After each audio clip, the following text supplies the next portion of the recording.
Hey, Upper East Siders and all you scandal-loving listeners out there. You just tuned into the Non-Judging Breakfast Pod, where the coffee is strong, the waffles are fresh, and the gossip is hotter than ever. My name is Leif, and I'm your seasoned Gossip Girl veteran. And I'm Steve. I'm the newbie, the greenhorn, I don't know, Leaf. What do you call the new kid on the block in Gossip Girl terms? Well, I mean, I guess they would label you a project, the type of girl that has the potential to be a Blairite. Well, then dress me up in an Eleanor Waldorf original and let's get started. Sounds good. So here's the deal, folks. Leaf has been a fan of Gossip Girl since the beginning, and I'm diving in headfirst for the first time. And together, we're your dynamic duo, dissecting the drama, the romance, and sometimes questionable fashion choices of this iconic 2007 show. Yes. Well, each week we're going to be breaking down all the schemes, secret hookups, and couture catastrophes. And trust me, there are a few of them. And since we are all about inclusivity here at the Non-Judging Breakfast Pod, there is a seat for you at the Non-Judging Breakfast table.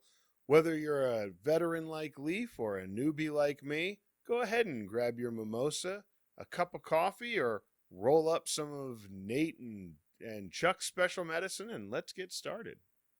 All right.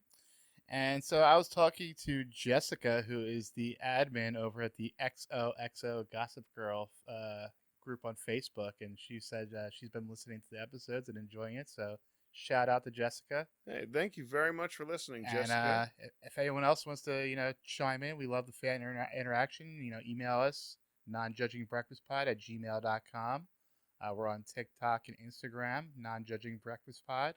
Also a Facebook group with the same name, and on Twitter /X at NJBpod. All right, and then this week we are going to be talking about Season 1, Episode 11, Roman Holiday. Yeah. Steve, did you get the reference? It is another old movie, if I remember correctly. I don't know it off the top of my head, though. It is the name is the same, Roman Holiday. Yeah. It's an Audrey Hepburn and Gregory Peck. I did actually go back and watch it about a week or two ago. Audrey Hepburn is the Princess of Monaco, and she escapes her boring life as a princess to go have a holiday in Rome with Gregory Peck. All right, like a reporter.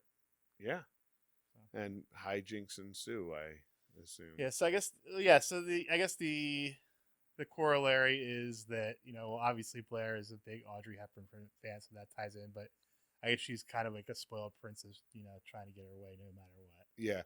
And also with the play on words for Roman, yes. Like you have that as well. Yes. That all fits in so well. The original air date was December 19th, 2007, so right around Christmas time. And the Television Without Pity episode description reads, God. Blair-Bear's dad, Harold, brings Roman home for the holidays. Blair immediately determines that he must be destroyed. Of course.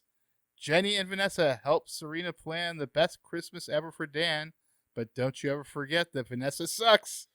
Dan has his pride of his own in mind for Serena, if you know what I mean. I'm not sure Dan knows what I mean, though.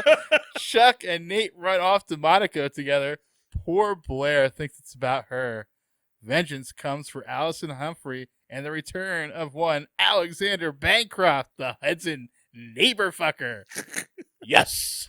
This has got to be my favorite my favorite Television Without Pity review so far. It's a very good one. It is, and it is so spot on because, like, despite everything that Vanessa does in this episode, it's still like, no, she sucks.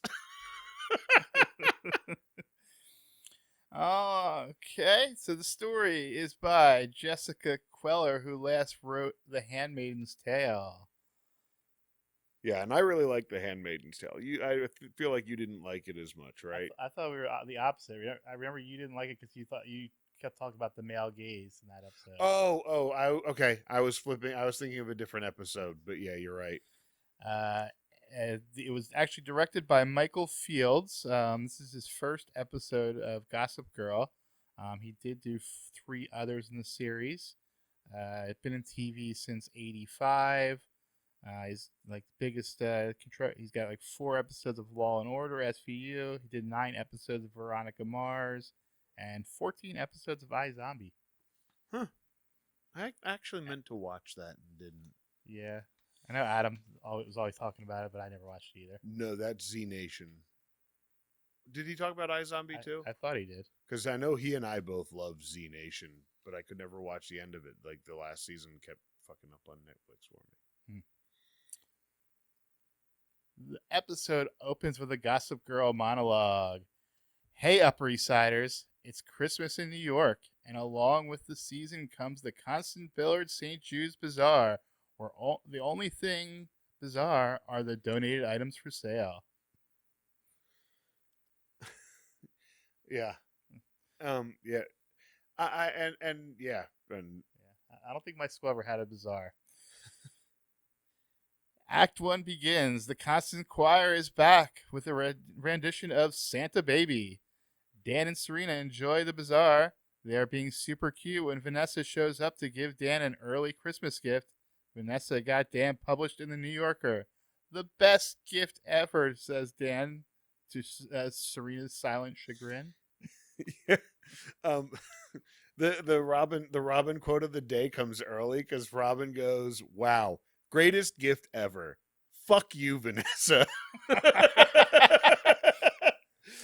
I mean, I can't really blame her for getting a good gift. It's amazing. It's an amazing gift, and it's the thing that you get for your best friend, and she did nothing wrong. But it's also like that's completely on Dan for saying that right in front of Serena. Right, and Vanessa probably could have waited to a better time to give the gift, but then it would be like, fuck you, why are you giving this to him in private? Like, she can't win at this point.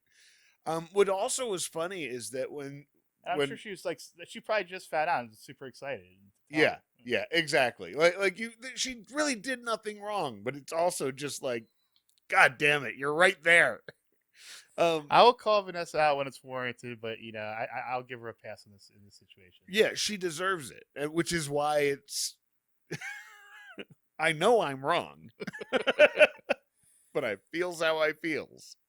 Rufus and Alison arrive at the bazaar and have an awkward run-in with Lily and Bart. Yeah, and Alison, So Lily and Rufus went out on a sham date while you were fucking the other dude. So, like, take it down a notch. And I thought we already went over this, too. Yeah. Like, she walked in on them talking about it. Yeah. Like, and why is this a problem again, Alison? Boo. I'm starting to think maybe that isn't the problem, Alison. Yeah, we'll find out later in this episode, I think. But first we have Lily and Bart move into a quiet hallway to have a conversation about taking the relationship public. Yeah. Bart seems all in now. He really has, he's coming to Lily full on, hey, that last thing that you thought was a thing wasn't a thing. And she makes the point of, I shouldn't have to worry at all. But Bart really does seem to be taking steps to really impress Lily. And I'll get into that more at the end of the episode as well. Blair interrupts and asks about Chuck, who is in Monaco. She walks away and texts Chuck. Yeah. She, her text battle with Chuck this whole time is, Chuck's presence is very much felt, even though he's not in the episode. Yeah, you don't have to, and Nate too, for that matter. Like, more Nate's like Nate's absence is really felt, yes. and Chuck's presence is really felt. Yes. It was really, really good writing in that sense. Mm-hmm. I agree. In fact, I'd say that of the other times that we've not had Chuck, Nate, or Chuck and Nate, this, I feel, addressed it much better. Mm-hmm. Serena shows up and sweeps Blair away. Blair is scheming to get her father to dump his boyfriend and stay in New York City. I love that when Serena asks her for help, it's just immediately another Cedric dig. Just buy a new outfit for Cedric and move along.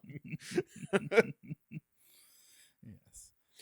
Yeah, and also, oh Blair, honey, like it's you see her scheming in this very beginning of he's gonna stay here forever, and it's like, oh, you're already gearing up for her disappointment. Like you can't expect that from someone, Did you? I guess you did catch there was another Cedric episode reference in this episode. Yeah, when she said to buy an outfit for Cedric. Yeah. All right. And then Serena shows. We just did that. Blair arrives home to find her father, Harold. First time we see Harold in the present day. Both Blair and Eleanor both seem disappointed that Ramon is there as well. Yeah, Eleanor shoots those daggers at Ramon, and it's just like, damn. Which, I mean, we'll get into their relationship later. Yeah, we learn about that more. Yeah, exactly. And no shade, obviously Eleanor is going to be feeling some sort of way about this, and it was previously established that he worked for her, and that they did have a relationship on the Thanksgiving episode. Yeah, So and then we did not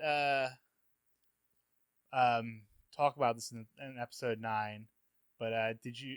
Now that Harold's here for real, did you recognize the actor John Shea? He's familiar. I can't place him though. The one other thing he's kind of famous for is he was Lex Luthor in the Lois and Clark show in the 90s. Wow. No, I would not even have recognized him from that. I mean, he's been in a couple other things, but that's like the only famous thing he's been in. Wow, yeah. The Dean Cain, right? Yes. That was Terry Hatcher. Yeah. Yes. Okay, and then back at the loft, Dan is reading Christmas cards while the family decorates. He accidentally opens and reads a note to Alison from the neighbor guy in Hudson. Lucy, you'll have some explaining to do. We talk a lot about Taylor Momsen's acting, and there's the old saying that the most important part of acting is reacting. And if you I actually went back and rewound and just watched her in the background of this whole thing plays out, and just the way that she reacts and takes in the information and absorbs it, it's just so human. Yeah. It's just so genuine. It does not feel like she's acting in when she does these things, and it's just it's not supposed to. Yeah. Which is just what makes it so impressive. 14 for this 14 for this 14-year-old. Yeah. Right? Has more control than any other actor, any of these seasoned vets, save maybe a couple of them. So that is the end of the first act. Into Act 2, we move to Central Park. Blair, Eleanor, Harold, and Ramon are walking to a skating rink. Yeah. Chrissy's in there. When they're walking to the rink, and this is where they're having their two conversations. You have the Blair and her dad, and you're actually seeing this prior relationship that Eleanor and Ramon had unfold. And then, because who doesn't just come up out of nowhere? Some random guy uses his niece to flirt with Eleanor, and it looks like Blair has two dads and her two dads are going to the rink. Yeah.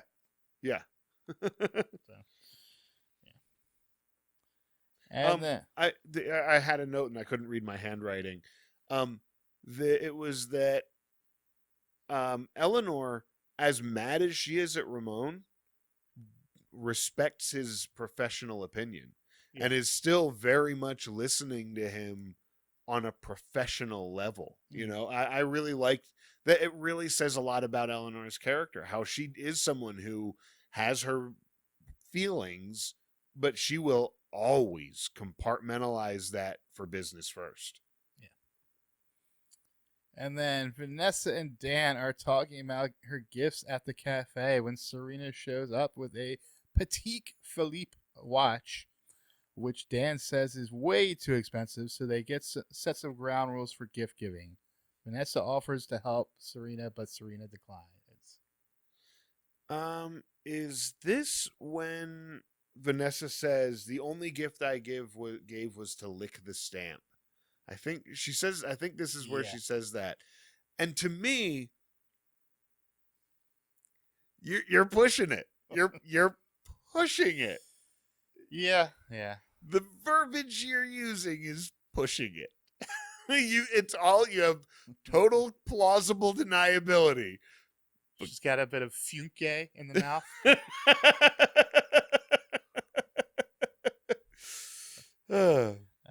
Anyway, so the Television Without Pity forums did the work for me here when I was doing my research for the This Week in Fandom, and they looked up back in 2007. They found this watch, and it retailed for $15,000, which adjusted for inflation in 2024 money would be $22,000. For someone you've been dating for a few months. Yeah. And now there is a thoughtfulness to this gift, right? It is like you're becoming a professional, you're doing these things, and like and there is that part of me that it's kind of like, you know, I understand why he declined it. Yeah. Like that made sense, but it's also a matter of like, to her it's nothing. She bought you a sandwich. Yeah. Like you know, she took you out for lunch. Yeah.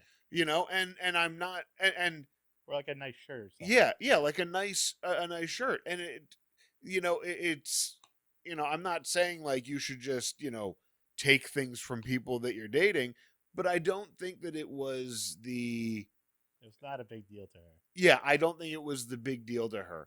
Although that also I can see making it a big deal to him. Yeah. Like I'm walking around with 15 grand on my wrist. Yes. When is he going to wear this? I mean, if he goes to school with it, everyone there is going to know where he got it. Yeah. Everyone's going to know exactly what kind of watch that is. And know where it came from. Yeah, exactly. And it's like, it's more money than he's ever seen in his life just on his wrist at all times. Like that. I could. You could definitely see it being like a collar. Yeah. Even though I don't think that's what Serena intended. No, not at all. And I don't think that that's even how he would have taken it. I think for him it's much more of the angle of I'm not comfortable with this expensive of a gift, which is valid. Although I will say that $50 is still a big limit. Like with the fact that Serena is the one that sets the dollar amount still, I thought was kind of funny. And that it's like $50.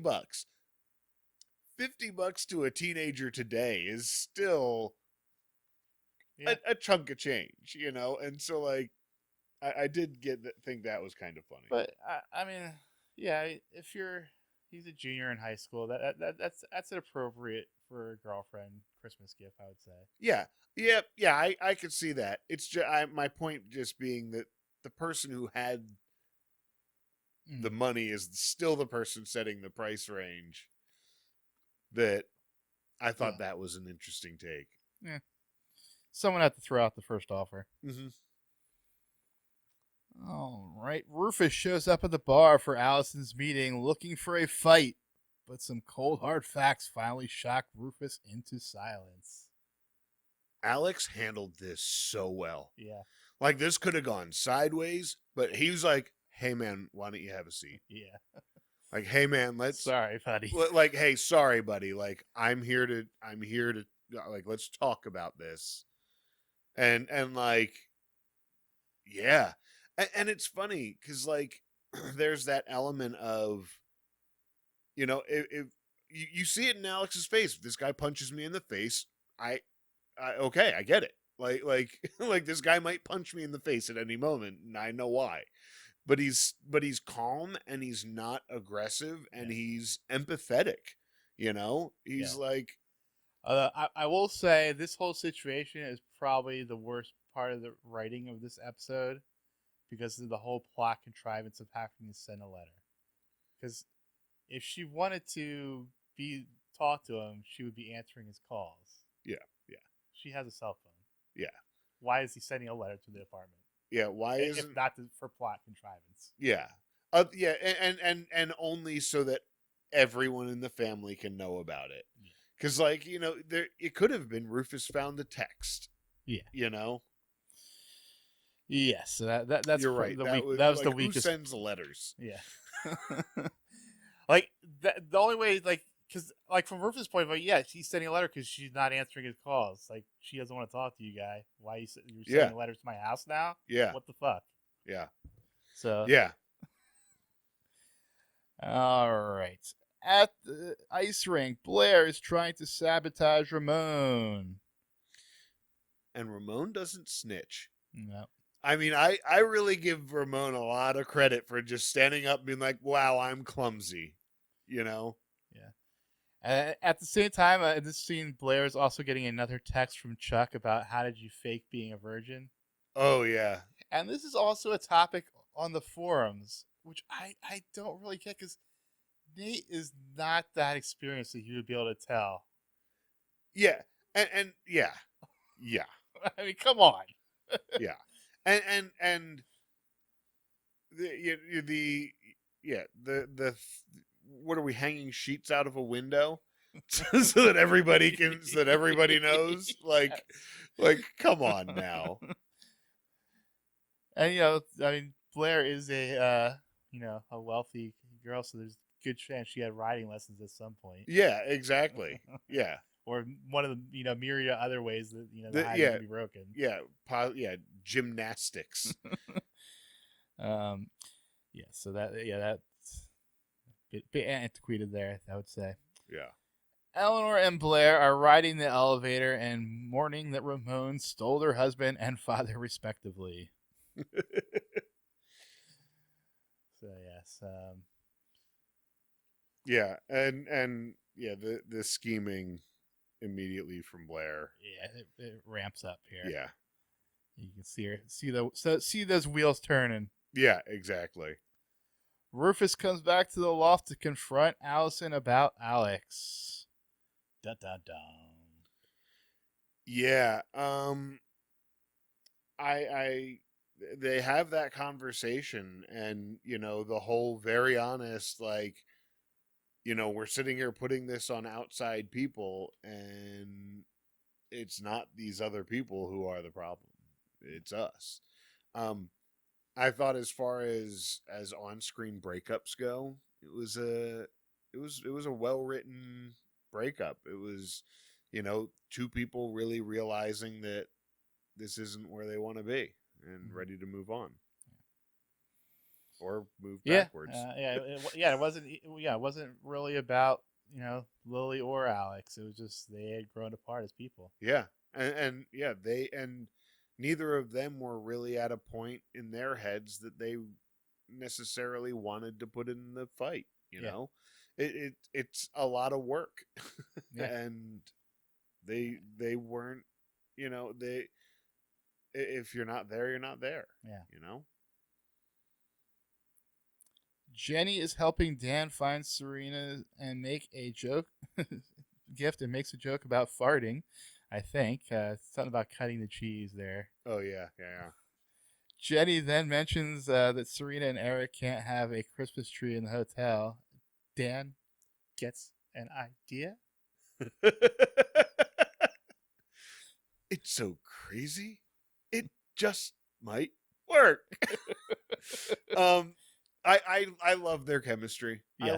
I love Jenny and Dan. They come off as such great siblings, and they have such great chemistry whenever they do this shit. Yeah, I agree. Blair asks Serena over to the penthouse to help her gain access to a model listing website. What's $50 gonna get you? 3/4 of a DVD box set.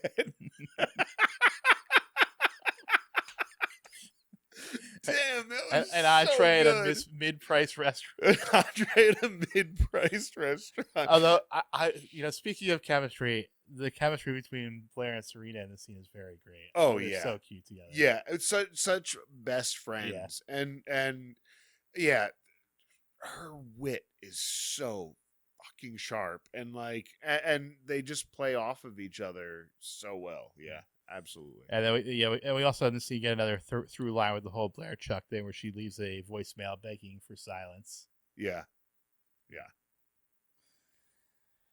Then Serena shows up at the cafe and humbles herself in front of Vanessa and asks for her help.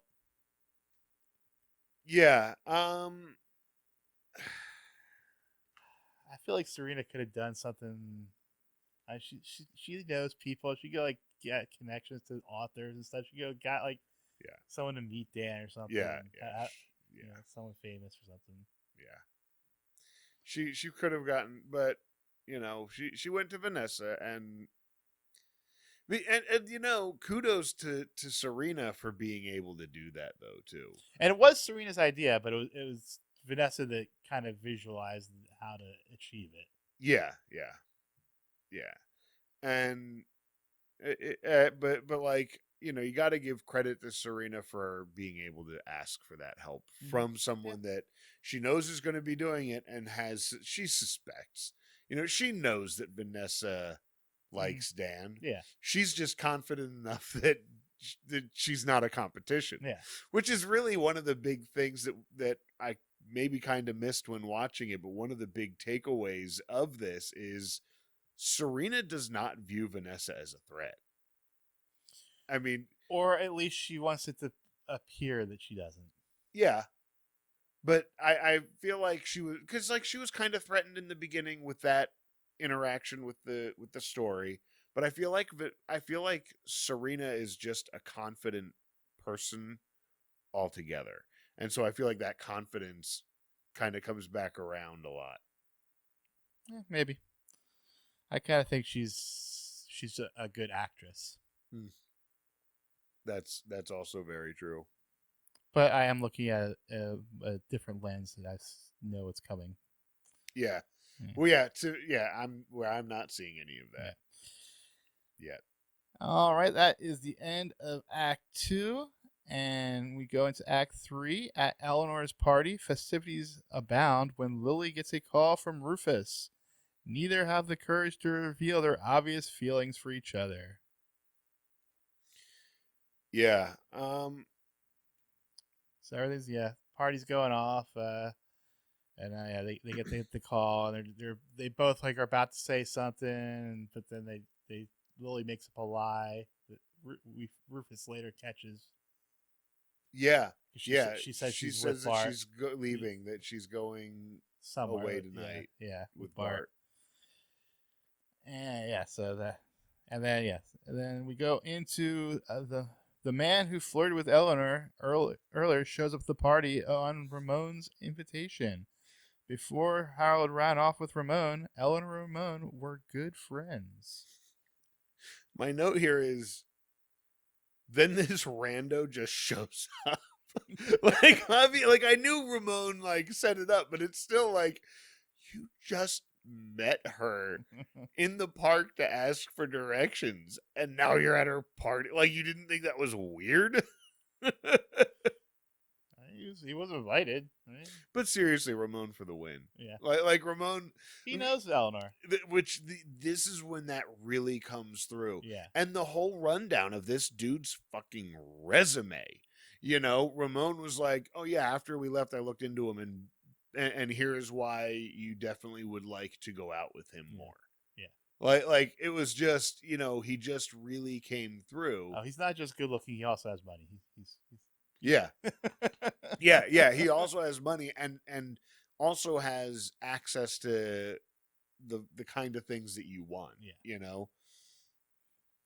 Yeah, that really was cool with Ramon there. Like, I loved that. And it goes a long way to forgive the person that stole your husband. Yeah. But yeah, and the acting, Margaret Collins' acting this whole episode is very good, and Yeah. this scene too, like, friends don't steal other friends' husbands. That line was just, you felt her pain. Yeah, You felt yeah. her pain. It cut. Yeah. It cut. And it's funny because when we were talking about Taylor's acting earlier, and when I said like she holds her own against these seasoned vets, like she's the first one to come to mind. Her and Lily are the ones that really come to mind for me. And Blair is calling for Nate, but can't seem to find him. He's supposed to be in Connecticut or somewhere at the grandfather's house. At the chateau. Yeah. Yeah, he's at the chateau in New England somewhere. Yeah. But not there. Can't track him down. Yes. Yeah. Where could he be? I don't know. I hope he's not. I hope he's, I mean, probably just on his way to Blair, right? Yeah. That's what she said, right? Yeah, sure. That's probably where he's going. Mm-hmm. Serena, Eric, and Vanessa are in Blair's room working on Dan's gift. I love Blair in this scene when they're all just sitting there and you just see her turn and zero in on Vanessa. Well, you saw the look on Vanessa's face when she was saying, "Oh, Dan is gonna love this." Yeah. Yeah. Yeah, but the silliest excuse. I need to go find some scissors in my own house. Come help me where you've never been. So come help me find them. Come help me find them. It was, but like just the way, like her and like I'm not the one, just the way that she just drops everything. Fucking amazing. I love her. And then, so that was Blair pulls Vanessa to the side and confronts her about her feelings for Dan in the bathroom there. And then Vanessa and Blair leave, and Lily comes up and tells her kids that she is dating Bart Bass. He has one expression, and it scares me. He has one expression. He raised Chuck, and that scares me. Yeah. It's so good. So good. I loved it. I loved both of their reactions. Yeah. Like, yeah. And I'll meet him at the wedding. Was Serena's first response. She just figures some boring businessman or something. Yeah, I love that scene, but he raised Chuck Bass, and that scares me. Oh boy. And then Dan and Jenny are carrying a tree down the street, discussing the dissolution of their parents' marriage. So, yeah, another good scene with Dan and Jenny. Yeah. Real good, like, big brother, little sister moment, And I love how honestly they talk to each other, how lovingly they have this conversation, and recognizing that their family is about to be different. Yeah. Really good. Back at the party, Blair's plans appear to work, but is quickly found out by Eleanor. She recognizes the scheme right away. Yeah, when the ex comes in. Yeah, the other model. Yeah, and immediately and then blackmails him, and then screws him over anyways. Yeah. Just plays the guy all the way through, and great job. We see where Blair learns from it, and she points it out later in the episode. Yeah, Blair gets her scheming from me, but she gets her dreaming from you. Yeah. And Harold and Eleanor talk about Blair needing her father. Yeah. Yeah, that was a good scene there. Yeah. Because Eleanor is often very, cold and firm and authoritative towards Blair. that she recognizes that there is this thing that Blair really is missing that she really needs. Yeah. And like that she, especially the whole, like, she's not lashing out at Ramon. Yeah. She's lashing out at you. Dan and Jenny are trying to think of a way to sneak the tree into the hotel when Lily shows up with a plan. Yeah, I loved that Lily came by and, no, you're not going to sneak it in the front. Let me go call the guy around back I can pay off, and once again, really like coming through for Jenny and Dan. Yeah. And really like supportive of all the kids that aren't her own. Yep. All the kids that aren't hers. She's great too. At the gallery, Serena and Vanessa are putting the finishing touches on Dan's gift, and Vanessa leaves wanting to give Serena all the credit. Or does she? I thought it was interesting that Serena's gift was at the gallery. Just like... Well, I think that was the only place they could set it up with the projector and stuff. Yeah, I just thought it was interesting, like, how to... Like, I would find it weird to lose my virginity surrounded by my mother's art. Well, I don't think that was necessarily the plan. I think that just kind of happened. Yeah. Well, there was a bed there. Well, speaking of that, Serena was trying to get Vanessa to stay. What was her plan there? There was only a bed in the middle of the room. It wasn't a big bed either. I don't know. I'm just saying. Yeah, damn. I'm just saying. Wow. Yeah, that didn't really occur to me. Well, I'm a perv, so I think of those kind of things. Yeah. My counter to that will be that the whole like, oh yeah, stay. No, this is your thing. I don't think that Serena necessarily really wanted her to stay, but either that or if he hates it, I can blame you. Yes. Harold comes to say goodbye. Maybe she wanted a three-way. Yeah. There, we said it. Harold comes to say goodbye to a despondent Blair. However, in the end, Harold doesn't really care about his daughter and invites her to spend the summer with him and Ramon in France. Yeah, her Christmas present was a room in his new villa in France, and she loved it. Yeah. And it'll be, and she'll still have her dad time. As somebody who spent most of their time with the kids in the summer, I get that, And I kind of thought the sign of the times there that they called it a commitment ceremony. I actually have that as a note that she says, "What's next? A commitment ceremony?" Yeah. And I had quickly did the math and like realized like, oh yeah, like the Supreme Court only ruled that in like 2013 or 2014. Like, so yeah, like it was not legal nationwide to have same-sex marriages. I'm not sure what the laws were in France at the time, but yeah, I wouldn't be surprised if it was already legal there. But maybe. I don't know, but also who maybe knows? not, Yeah, because I think knows? that France can be kind of religious as well. Like, they can be, but like not with the laws. Yeah, I don't know much about France. Okay. And then like the song that starts playing in this scene and carries over to the next scene is Band of Forces, the General Specific. So I'm a big fan of them. Which band is it? The Band of Forces. Oh, I actually don't know them that well.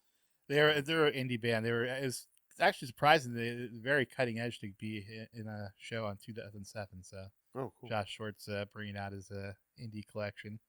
Yeah.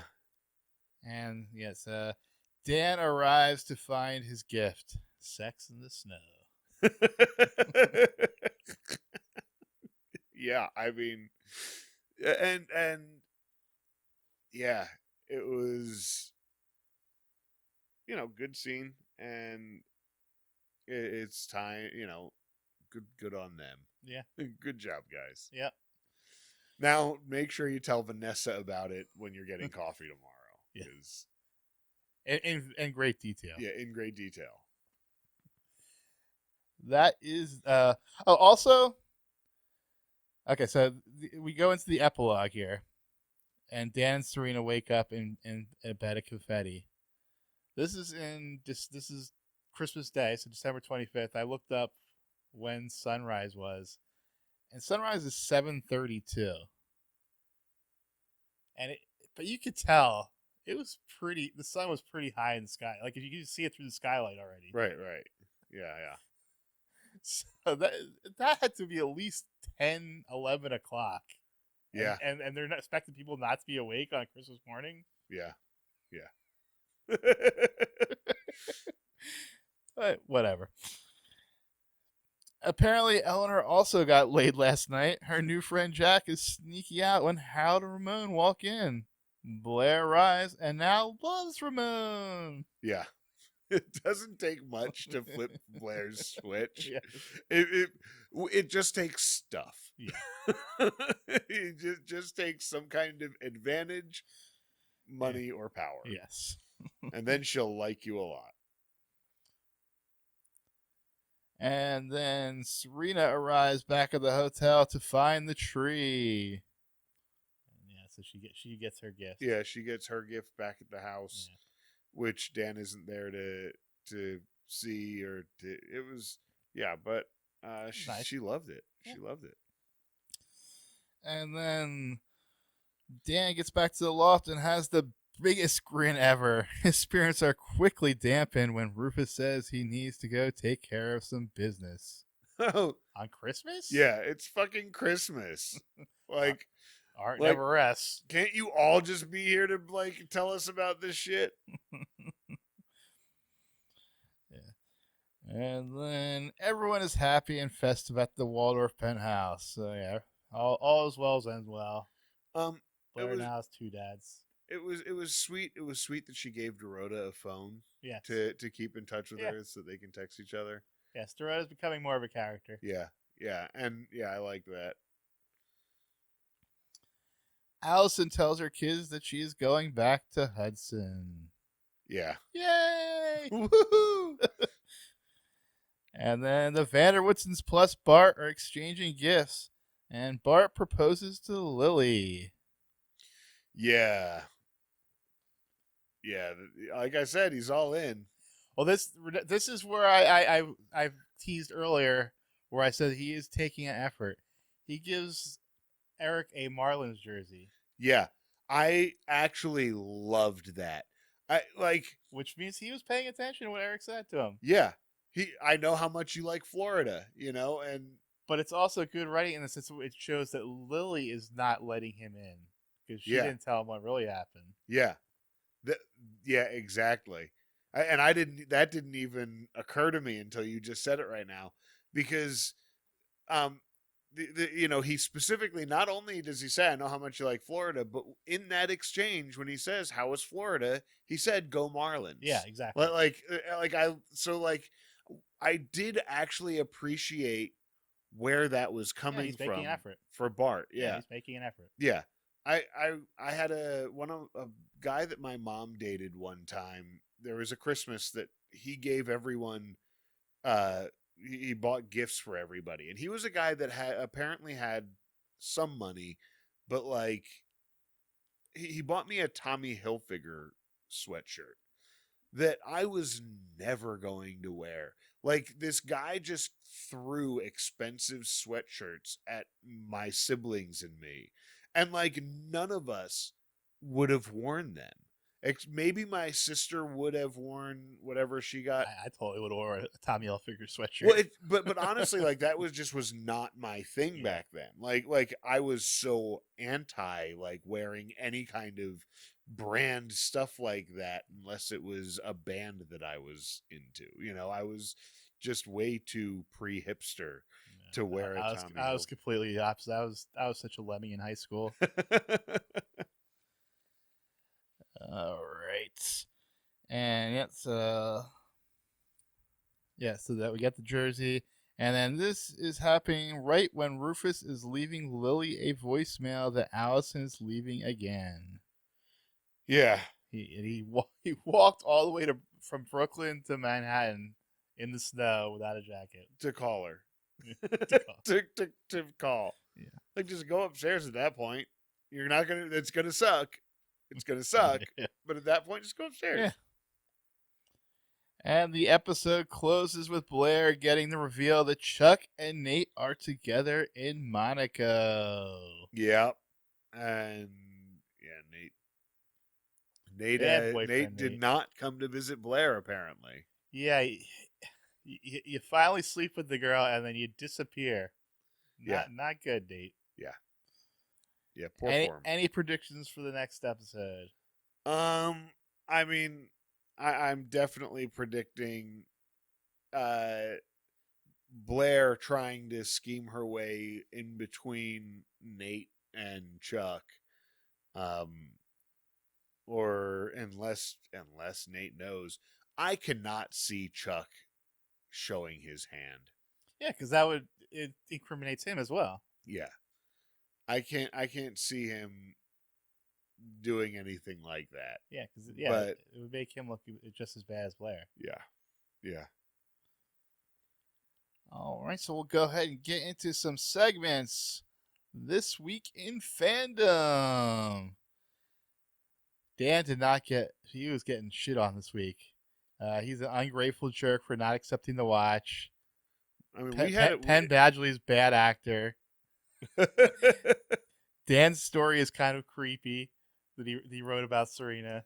Yeah. We didn't actually talk about how the story. I actually wrote it down that the story is the date. The title is the date. Yeah, and it's the date that he saw her and never talked to her and spoke two sentences. Yeah, she spoke two sentences to him. Yeah. So, and then also this week, does Chuck celebrate the holidays? First Thanksgiving and now Christmas. He's absent. Yeah, and on Christmas his dad's here. Yeah. Although, and I mean, nothing has been said about Chuck's mom at this point. So there is, at least to a new viewer like me, the possibility that he's visiting his mom or mom's side of the family. Yeah.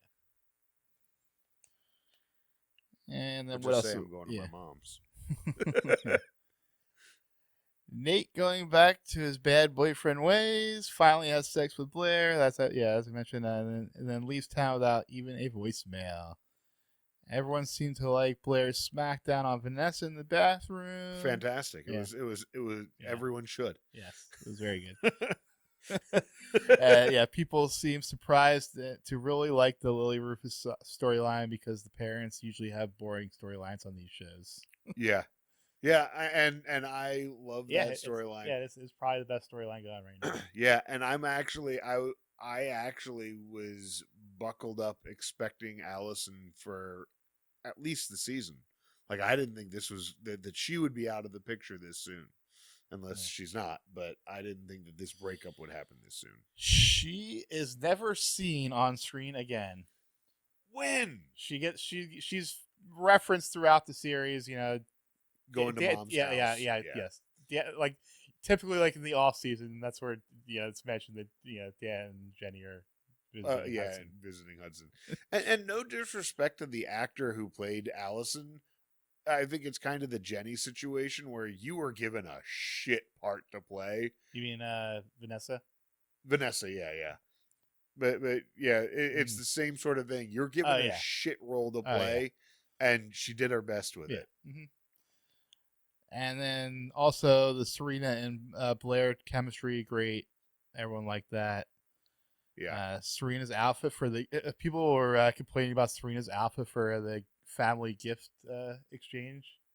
It was a little exposed. They thought. Yeah, I get. What was it? She was wearing like lingerie with an open robe. Oh yeah. Oh yeah. At the end, yeah. So a little odd, but that's just Serena. She's confident. Yeah, and she's just kind of hanging out with her family, and like. But Bart is there. Yeah, that's weird. That's uncomfortable. Yeah. But again, I think it plays with Serena's character. Yeah, it does. Yeah. And what else we got? So we got Penn Badger's acting, and then Team Brooklyn all around except for Rufus was basically taking shots. They didn't like Jenny in this episode either. The writer's strike has already affected other shows. So as we're gonna get into more going on, so other shows at this point have shut down on TV, and Gossip Girl is one of the few that are still putting out new episodes at this point. Oh, okay. That was mentioned.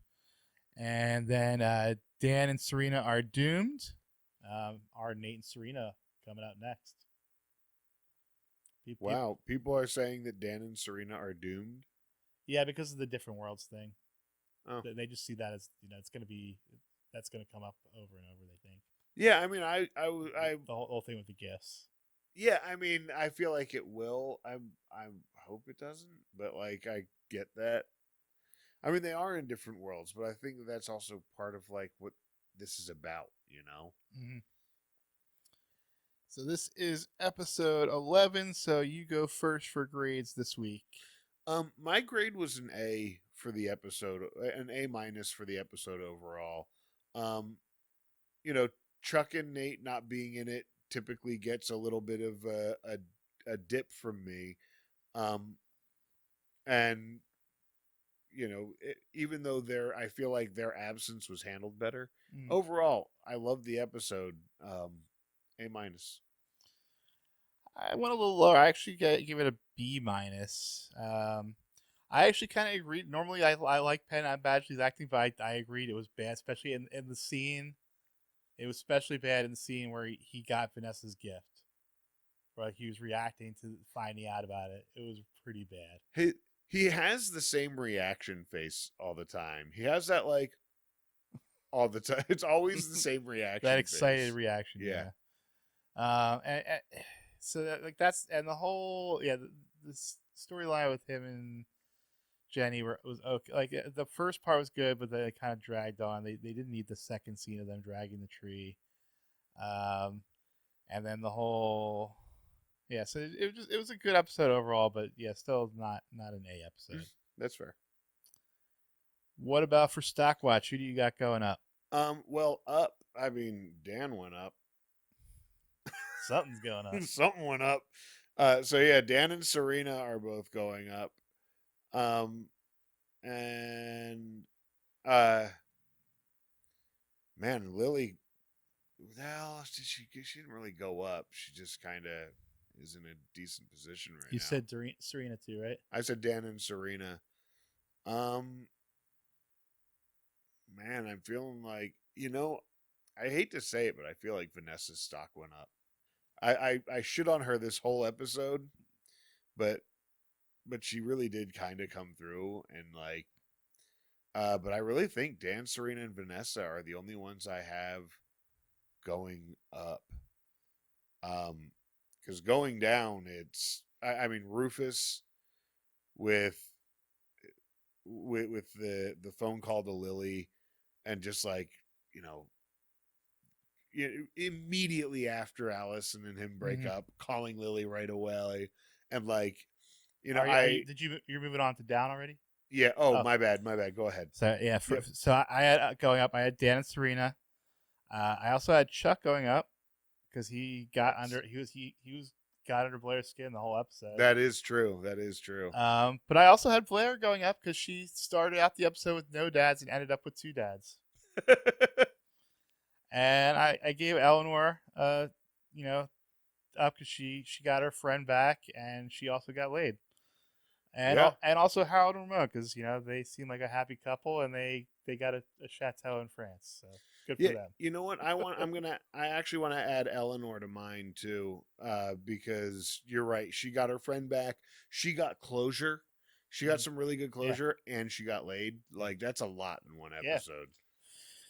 All right, so now you can go to the down. Yeah, down. I had Rufus and Allison. Obviously, they for splitting up, and also Rufus for the phone call to Lily immediately after breaking up was just a little desperate.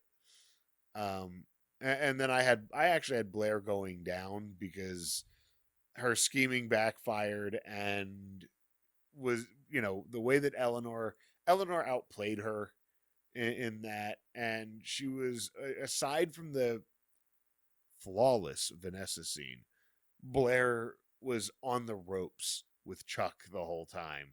It just wasn't. Blair didn't have the normal power she does. So I had Blair going down in this one.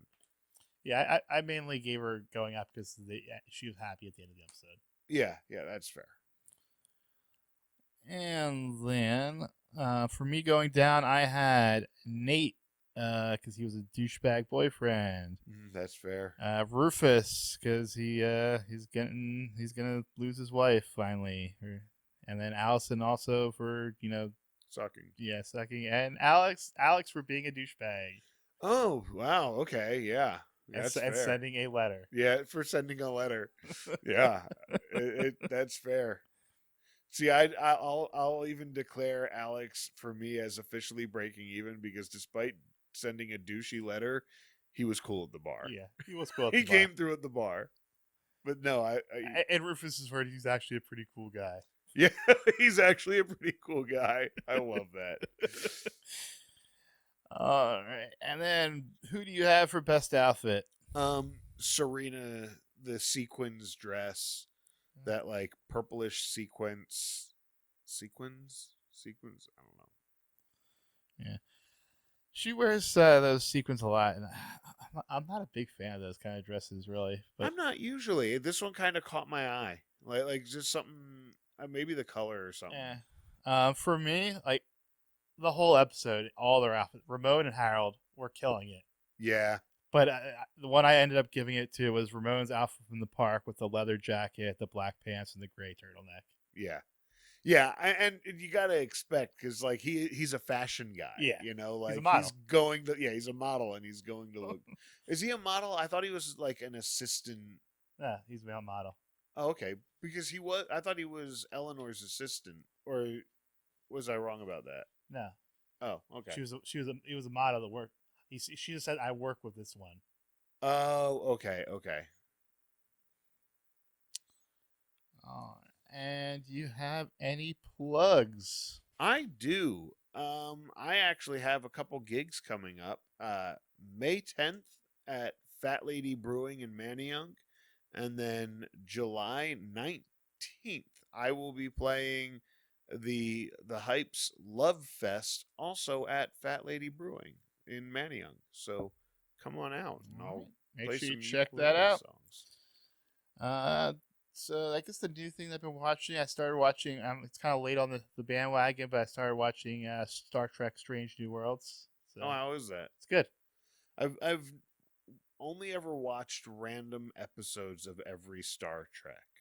I haven't watched the whole series of any. Yeah, I watched all of Next Generation as it was coming out as a kid, and then I watched all of Deep Space Nine as it was coming out, and then most of Voyager, but then I kind of dropped off after that. Yeah. I was never a huge Star Trek fan. And then at one point, I ended up buying the box set DVDs for the original 1960s series, the 2 seasons of that, and I didn't even finish watching all of it. I think I watched most of the first season, but like, I appreciate it. To me, the Next Generation and Deep Space Nine are the best. That's what and so I've always meant to go back and watch Next Generation because I think. Because younger me did not have the capacity to like get into it. It wasn't. Mm-hmm. There weren't enough lightsabers. And see, yes, because Star Trek is actual science fiction, right? Yes, which I wasn't ready for when I was a teenager. I needed lightsabers and force magic. Yeah, exactly. Okay, so if you want to follow us on social media, I mentioned it at the beginning, but I'll mention it again. TikTok and Instagram at Non-Judging Breakfast Pod, and on the social media formerly known as Twitter at NJBpod. We have a Facebook community group. Just search for Non-Judging Breakfast Pod and take your seat at the breakfast table with us. And please send us an email, nonjudgingbreakfastpod@gmail.com. Let us know what you think. Get in touch with us. We'd love to hear from you.